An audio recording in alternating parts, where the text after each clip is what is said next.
দেখেন ওবায়দুল কাদের সাহেব তো মনে করেন আমাদের বাংলাদেশের 3-4 বার এমপি ছিল এবং কি 2 বার মন্ত্রিত্ব করে গেছে এবং কি ওনার যে উনি অসুস্থ, আমরা আল্লাহ তাআলার কাছে তার সুস্থ কামনা করি এবং কি সে যদি হায়াত না থাকে তাহলে সে যেন সহি সালামতে যেতে পারে। আমরা সাধারণ মানুষের পক্ষ থেকে এটা তার জন্য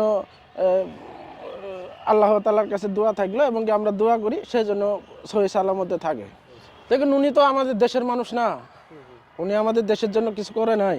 উনি 4 বারের একজন এমপি ছিল এবং কি 2 বার মন্ত্রিত্ব করে গেছে। ওনার ইশারায় মনে করেন আপনার এই যে মেট্রো রেল হয়েছে, আপনার এই যে 20 তলা কোয়ার্টার হয়েছে, আপনার উড়াল সেতু হয়েছে এবং বাংলাদেশের রাস্তাঘাট মনে করেন বর্তমান চিকচিক করবে নেক্সে। ওবায়দুল কাদের থাকতে মনে করেন উনি যত মনে করেন আপনার অল বাংলাদেশ থেকে শুরু করি সর্বোচ্চ বাংলাদেশের আনাচে কানাচে পর্যন্ত মনে করেন রাস্তাঘাটের মনে করেন আপনার অভাব ছিল না এবং কি বাংলাদেশের আনাচে কানাচে রাস্তা হয়েছে এবং কি সব রুটঘাট মনে করেন চিকচাক হয়েছে। তাহলে এটা কি ওনার জন্য উনি কি ভালো করে নাই? উনি একজন আমাদের মাথার মনি ছিলেন, আমার গরিব অসহায় মানুষ আমরা যে উনি একজন এমপি মন্ত্রী ছিলেন, মন্ত্রীর দায়িত্ব পালন করেছেন, তার আমবিলে তো আমরা সাধারণ মানুষ খুব ভালোই ছিলাম, সব দিক দিয়ে ভালো ছিলাম মনে